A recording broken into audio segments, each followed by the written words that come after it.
Je pense qu'il y a quelque chose qui préoccupe l'Élysée, c'est de laisser penser qu'il y aurait un deal entre les socialistes et l'Élysée. Et il n'y a pas de deal. Qui permettrait, il n'y a aucun deal. Nous ne censurerons pas, dès la discussion de politique générale, le Premier ministre. Je proposerai au Parlement, dès cet automne, que nous suspendions la réforme de 2023 sur les retraites jusqu'à l'élection présidentielle. C'est une victoire, assurément, pour les centaines de milliers de Français qui en bénéficieront chaque année. Je pense qu'ils ont été... Ils ont fait preuve ce matin, de responsabilité, bien plus que certains de leurs collègues de gauche ou d'extrême gauche dans l'hémicycle. Et c'est vrai que cet itinéraire d'un homme aussi présent dans nos vies, qui a été ministre de Jacques Chirac, qui a été président de la République et qui sera ce soir incarcéré, cette vie est romanesque. Il était normal que, sur le plan humain, je reçoive un de mes prédécesseurs dans ce contexte. Mais franchement, vous vous rendez compte l'image de la France ? Aujourd'hui, on met Nicolas Sarkozy en prison. Non mais franchement. Près de 10 jours après l'incarcération de Nicolas Sarkozy à la prison de la Santé, Gérald Darmanin s'y est rendu discrètement hier soir. C'est le rôle pour vous de Gérald Darmanin d'aller visiter son ami ? J'ai lu des sondages sur la manière dont les gens voient les partis politiques. Je pense que tout ça participe en réalité à une remise en question justement de l'autorité judiciaire. Pourquoi il aurait plus d'égards que n'importe quel concitoyen français ? Il y a vraiment quelque chose qui n'est pas acceptable. Vous avez assez de cette bande de racailles. On va vous en débarrasser.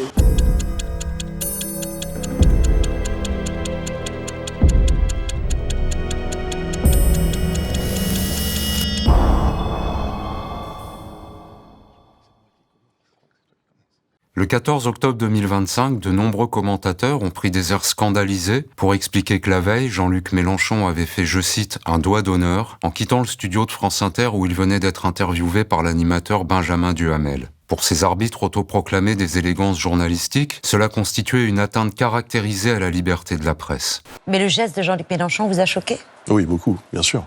Oui, c'est inadmissible. Pour moi, il n'y a rien ne justifie ce geste. Cette scène est absolument folle. Jean-Luc Mélenchon qui à chaque fois nous surprend par sa radicalisation. Et ce qui est d'autant plus surprenant, c'est qu'il fait ça chez France Inter. C'est-à-dire que France Inter qui lui déroule matin, midi et soir le tapis rouge, qui à chaque fois est quand même l'écosystème aujourd'hui de l'extrême gauche, se retrouve finalement totalement extrémisé à l'extrême droite par Jean-Luc Mélenchon. Mélenchon a démenti de son côté avoir fait un doigt d'honneur.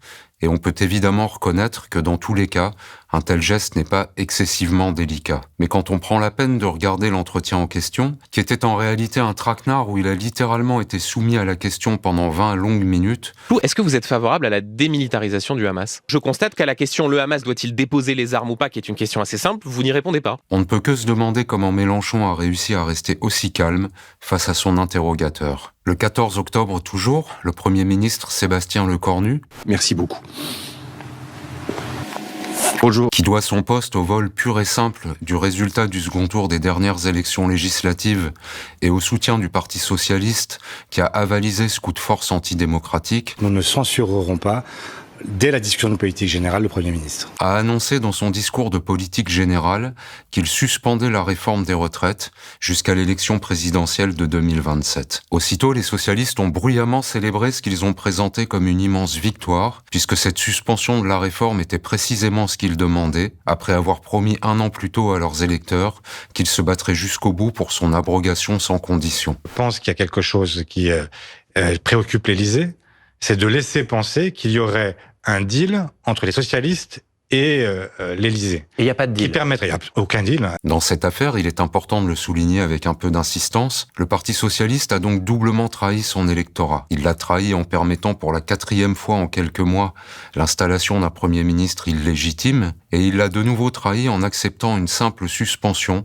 de la réforme scélérate dont il avait promis de réclamer l'abrogation. Mais ce n'est pas tout, car en présentant cette suspension comme une victoire, les socialistes ont une nouvelle fois trompé leurs électeurs. Dans la réalité, en effet, comme l'a très vite démontré l'implacable économiste Michael Zemmour, cette soi-disant suspension est en réalité un simple décalage de quelques tout petits mois de la mise en œuvre de la réforme, dont les fondements antisociaux et inégalitaires ne sont, je cite, en rien remis en cause. En somme, et conformément à une tradition déjà ancienne, la victoire célébrée par les socialistes est en réalité une nouvelle concession faite à la droite, ou, pour le dire plus simplement, une nouvelle défaite. Est-ce que ça veut dire que nous allons tout accepter ? Est-ce que ça veut dire que nous n'allons rien refuser de ce que le gouvernement propose ? La réponse est non.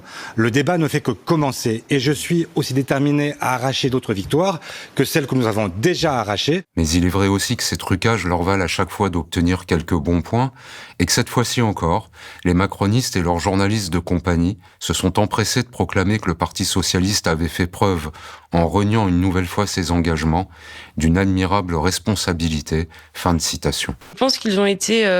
Ils ont fait preuve ce matin, de responsabilité, bien plus que certains de leurs collègues de gauche ou d'extrême gauche dans l'hémicycle. Je comprends pas bien ce qu'il y a derrière ce vote, si ce n'est la peur du Parlement et privilégier le désordre au débat. Le 14 octobre toujours, le média états-unien Politico a révélé que les Jeunes Républicains, l'organisation qui regroupe les adhérents âgés de 18 à 40 ans du parti du président américain Donald Trump, échangeaient en privé des messages antisémites et racistes, dans lesquels certains d'entre eux expliquaient très tranquillement qu'ils aiment Hitler, ou qu'ils souhaitent, je cite toujours, envoyer leurs opposants à la chambre à gaz. Fin de citation. Ces propos donnent envie de vomir, mais le vice-président américain James David Vance s'est immédiatement précipité au secours de ces jeunes adhérents de son parti pour expliquer qu'il s'agissait de simples plaisanteries un peu douteuses, imputables à l'enthousiasme de la jeunesse, et qu'il ne fallait donc pas se scandaliser de ces proclamations nazies. En France, la plupart des éditocrates qui ne restent jamais plus de quelques jours sans brailler que la gauche serait antisémite des deux côtés de l'Atlantique, se sont pour leur part soigneusement abstenus de tout commentaire, de sorte qu'il va bien falloir se décider à constater que, pour le dire très gentiment, le véritable antisémitisme, lorsqu'il vient de la droite et de l'extrême droite, ne semble pas les déranger outre mesure. Gentlemen, this is Democracy Manifest. Le 15 octobre, en Italie, la ministre de l'Égalité des chances du gouvernement post-fasciste de Giorgia Meloni a férocement critiqué les voyages scolaires permettant aux collégiens et lycéens italiens de visiter l'ancien camp d'extermination nazi d'Auschwitz-Birkenau, car ces visites, a-t-elle très sérieusement expliqué, associent injustement l'antisémitisme à l'extrême droite. On ne saurait mieux démontrer qu'en répétant jour après jour le mensonge selon lequel l'antisémitisme n'est plus à l'extrême droite, mais se trouverait principalement au sein de la gauche, les droites américaines, européennes et françaises facilitent et favorisent aussi les pires dérives révisionnistes. Roger Carotti vote Marine Le Pen ou Jordan Bardella. Oui, sans pudeur de gazelle. Sans état d'âme, parce que pour moi aujourd'hui, c'est LFI qui n'est plus dans l'arc républicain. LFI est clairement aujourd'hui le parti des voyous et le parti des racailles. Pourquoi c'est le premier danger politique ? Parce qu'également, lui, il veut favoriser tout ce qui est absolument exécrable. L'insécurité, l'islamisation du pays, les black blocs. On voit que les antifas violents, ils sont nommés députés à l'Assemblée nationale. Évidemment qu'aujourd'hui, donc, c'est le premier danger politique pour la France. Je pense que vous avez un parti qui est celui de la France insoumise, qui aujourd'hui joue matin, midi et soir avec l'antisémitisme. Vous diriez formellement que la France insoumise est antisémite ? Je pense qu'il donne un permis aux Français de pouvoir être antisémites. Parce que, en fait, Jean-Luc Mélenchon, c'est le Jean-Marie Le Pen d'aujourd'hui, en fait. Le 20 octobre, toujours, le journal Le Monde a publié plusieurs articles dont les auteurs revenaient longuement sur les résultats d'un sondage d'où ressortait, je cite, qu'une extrême droitisation des préférences partisanes est à l'œuvre en France. L'un de ces articles expliquait gravement que l'un des effets de cette extrême droitisation générale était que les Français considère désormais la France insoumise, formation de gauche classiquement social-démocrate, comme un parti peu crédible et dangereux pour la démocratie. Un sondage Odoxa qui dit que 72% des Français ont une mauvaise image de vous. Non mais ce serait un miracle qu'on ait une bonne image de moi. C'est peut-être vrai, ou peut-être pas, car rien ne permet de supposer que ce sondage serait plus fiable que ceux qui avaient, par exemple, unanimement prédit une écrasante victoire de l'extrême droite aux dernières élections législatives, qui ont finalement été remportées par la gauche. Mais ce qui manquait surtout, dans ce savant commentaire du Monde, c'est le rappel que ce journal, depuis des années, réunit la France insoumise et le Rassemblement national sous une seule et même appellation, les présentant comme, je cite, les extrêmes, et qu'un tel amalgame, en relativisant la radicalité du parti nationaliste, participe évidemment à l'extrême droitisation dont le Monde prétend aujourd'hui s'alarmer. C'est quelque chose qu'on rappellera ici de plus en plus souvent, parce que pour tout dire, dans ce moment où un parti d'extrême droite se rapproche chaque jour un peu plus du pouvoir grâce aux innombrables complicités de fait dont il bénéficie, on a de plus en plus de mal à supporter les hypocrisies quotidiennes de ceux qui déplorent les effets dont ils chérissent et nourrissent les causes. Quand j'étais lundi, dans l'hémicycle de l'Assemblée nationale, il y avait dans les tribunes des spectateurs quelqu'un qui se réjouissait, qui était Jean-Luc Mélenchon. Qui soutient le mouvement. Et aujourd'hui... Vous le voyez quand même derrière les violences ? Mais pour moi, c'est une évidence. C'est l'ombre de la France insoumise, c'est la main de Jean-Luc Mélenchon. C'est lui qui nourrit le chaos parce qu'il espère la révolution. Le 20 octobre toujours, on apprenait qu'Emmanuel Macron, chef de l'État français, avait très gentiment reçu son prédécesseur Nicolas Sarkozy, qui devait être incarcéré le lendemain à la prison de la Santé à Paris, après avoir été condamné à 5 ans de prison ferme pour association de malfaiteurs dans l'affaire du financement libyen de sa campagne présidentielle de 2007, où 2 de ses plus proches collaborateurs ont rencontré clandestinement un terroriste recherché pour avoir organisé en 1989 un attentat qui avait fait 54 victimes françaises. C'est une double trahison. La première trahison, c'est le fait que dans un attentat, c'est pas mon père ou c'est pas les autres passagers ou membres d'équipage qui sont visés, c'est la France. Et là, vous avez une personne qui est censée représenter la France, défendre la France sur le plan international et qui si c'est avéré, qui se corrompt à proposer l'impunité à un terroriste qui visait la France. C'est une double trahison. Quelques heures après la révélation de cette délicate attention, Macron a expliqué qu'il jugeait normal que, sur le plan humain, je reçoive un de mes prédécesseurs dans ce contexte. Et c'était très beau, mais quel dommage qu'il n'ait pas poussé l'humanité jusqu'à recevoir aussi les familles des 54 victimes de l'attentat de 1989. Le 21 octobre, Sarkozy a donc été incarcéré à la prison de la Santé. Pour lui signifier leur soutien, plusieurs centaines de supporters de l'ancien président se sont réunis sous ses fenêtres avant son départ pour la prison afin de dénoncer l'injustice dont serait victime cet homme fort et courageux et pour exiger, je cite toujours, sa libération. Les uns ont dénoncé ce qu'ils appellent un coup d'État judiciaire, perpétré par des juges irresponsables. Les forces du mal sont en possession des forces du bien. Et les autres ont très tranquillement expliqué aux journalistes du Monde, quelque peu abasourdis, qui recueillaient ces différentes déclarations, que c'est Edoui Plenel, fondateur de Mediapart, qui aurait dû être incarcéré. Et lorsque ce même journaliste du Monde lui a demandé ce qu'il pensait du fait que 2 collaborateurs de Sarkozy sont allés rencontrer secrètement un terroriste recherché, l'un des admirateurs transi de l'ancien président lui a très tranquillement fait cette réponse qui nous renseigne utilement sur le niveau de dépravation de la droite et de l'extrême droite française. C'est pas ça le problème. Le 22 octobre, Le Figaro, le journal réactionnaire du groupe Dassault, a publié un article expliquant qu'en dépit de ses multiples condamnations et de son incarcération, Sarkozy conserve, en tant qu'ancien chef de l'État français, l'ensemble des menus avantages qui lui sont consentis à vie par ce même État et qui coûtent 700 000 € par an aux contribuables. Habituellement, Le Figaro, qui reçoit chaque année plusieurs millions d'euros d'aide publique à la presse, n'hésite jamais à user d'un lexique très offensif pour dénoncer ce qu'il appelle l'assistanat et pour proclamer que notre modèle social a trop d'effets pervers et n'encourage pas à faire des efforts. Fin de citation. Et il se demande régulièrement s'il ne faudrait pas, ouvrez les guillemets, généraliser la suppression des aides sociales pour les familles de mineurs délinquants, fermez les guillemets. Mais ce même journal, de façon tout à fait surprenante, ne trouve rien à redire au maintien des avantages sonnants et trébuchants consentis à un ex-président de droite multirécidiviste.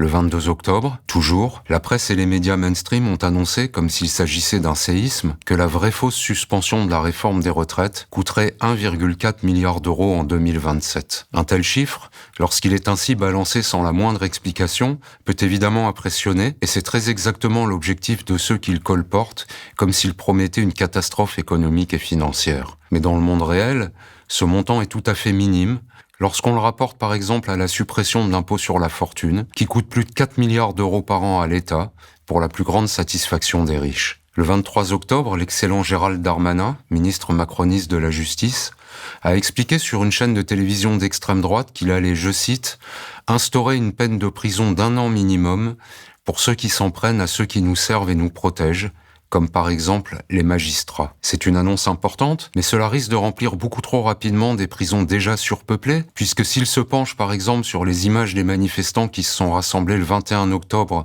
devant le domicile de Nicolas Sarkozy pour exiger sa libération, Darmanin va très facilement pouvoir identifier plusieurs centaines d'individus qui s'en sont très bruyamment pris à des magistrats et qui, selon ses propres termes, devraient donc être immédiatement incarcérés. Le 26 octobre, l'hebdomadaire La Tribune Dimanche, qui appartient au milliardaire Rodolphe Saadé et qui est une espèce de baromètre dominical des humeurs du commentariat dominant, a publié un article co-signé par son directeur Bruno Jeudi et consacré, c'était son titre, au combat de Macron pour le débat. Ce bouleversant papier célébrait, je cite toujours, l'admirable engagement du chef de l'État français dans la lutte contre le dérèglement démocratique et bien sûr, quelques minuscules détails ont totalement échappé à ces deux auteurs. Voici l'un de ces faits, parmi tellement d'autres que leur liste serait proprement interminable. En 2023, Macron, qui se pose donc aujourd'hui en champion du débat, a interdit à grands coups d'article 49.3 le moindre débat parlementaire sur sa réforme des retraites. Aussi, sur le fondement de l'article 49, alinéa 3 de la Constitution, j'engage la responsabilité de mon gouvernement et a lancé ses polices contre les manifestations qui dénonçaient ce passage en force. Et voici un autre fait qu'on rappellera autant de fois qu'il le faudra. En 2024, Macron, que la Tribune Dimanche présente sans rire comme un héros du combat contre le dérèglement démocratique, a purement et simplement confisqué le résultat des élections législatives parce que ce résultat ne lui convenait pas. Mais il est vrai aussi que s'il fallait respecter la réalité des faits, le métier de journaliste dominant perdrait sans doute beaucoup de son charme. La majorité sortante, elle a perdu cette élection. Mais personne n'a gagné. Le 27 octobre, on s'est rappelé que 20 ans plus tôt, jour pour jour, le 27 octobre 2005, Ziad Benna et Bouna Traoré, respectivement âgés de 17 ans et de 15 ans, sont morts électrocutés à Clichy-sous-Bois en essayant d'échapper à un contrôle de police. On s'est rappelé que le premier réflexe du ministre de l'Intérieur de l'époque avait été de les accuser mensongèrement de s'être livrés à une tentative de cambriolage. On s'est rappelé que 24 heures avant cette tragédie qui allait provoquer partout en France un immense soulèvement de la jeunesse, le même ministre, lors d'une visite nocturne dans un quartier populaire d'Argenteuil, dans le Val d'Oise, avait promis à ses habitants, que ses propos avaient profondément révulsé, de les débarrasser de ce qu'il avait appelé la racaille. Vous avez assez de cette bande de racailles. On va vous en débarrasser. Ce farouche personnage s'appelait Nicolas Sarkozy, et ce n'est pas du tout un homonyme de celui dont on parlait tout à l'heure. C'est bel et bien le même que celui qui a été incarcéré la semaine dernière à la prison de la Santé. Merci d'avoir suivi cette chronique. On se retrouve dans 15 jours.